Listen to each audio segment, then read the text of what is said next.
उत्सव चल रहा है, ऐसे में सिद्धपीठ आपके स्थान पर भी झूलन उत्सव मनाया जा रहा है। क्या इसकी महत्वता है? क्या परंपरा है? कैसे इस दिन का पूजन अर्चन का क्या फल मिलता है भक्तों को? इन सभी को आप विस्तार से हमारे दर्शकों को आप बताइए। मंगलम कौशलेन्द्राय महनीय गुणाब्धये चक्रवर्ती तनुजाय सार्वभौमाय मंगलम।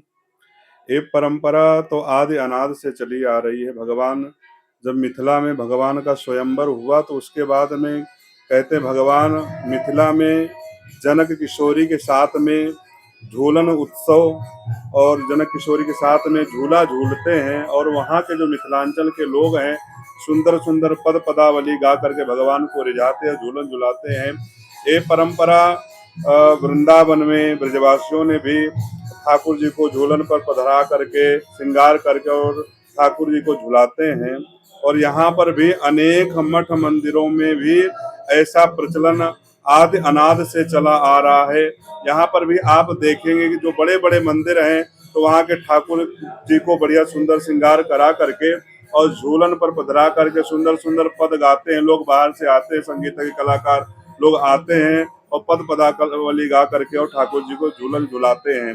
साथ ही साथ यहाँ पर भी ये परंपरा, यहाँ पर ठाकुर जी की प्रतिष्ठा हुए 29 साल हो गए हैं, और जब से ठाकुर जी की प्रतिष्ठा हुई तब से ये परंपरा चली आ रही है श्रीमद सूदन वैकुंठ धाम में।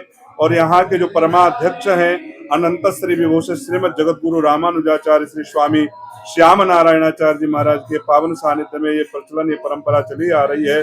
और मैं उनका शिष्य युवराज स्वामी मदन मोहनाचार्य इस परंपरा को कायम करने के लिए ठाकुर जी की कृपा और गुरुदेव भगवान का आशीर्वाद चाहूंगा। तो ये परंपरा आदि अनादि से चली आ रही है, और ये सावन में ही हरियाली तीज से ही ठाकुर जी को झूलन उत्सव पर बिठा करके पधरा करके ठाकुर जी को झूलन झुलाया जाता है, ये परंपरा। और इस उत्सव में जो भी भक्त लोग सम्मिलित हो करके भाव को भाव से भगवान के उत्सव में सम्मिलित हो करके जो भी सम्मिलित होते हैं उनका ठाकुर जी कल्याण करते हैं, उनकी मनोकामना पूर्ण करते हैं।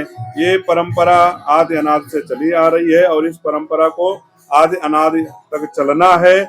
और ऐसे पद पदावली को जब भक्त लोग सुनते हैं भाव विभोर होकर के, भाव मुक्त होकर के जब मुक्त हार कंठ से गायन करते तो बड़ा आनंद आता है। जय श्री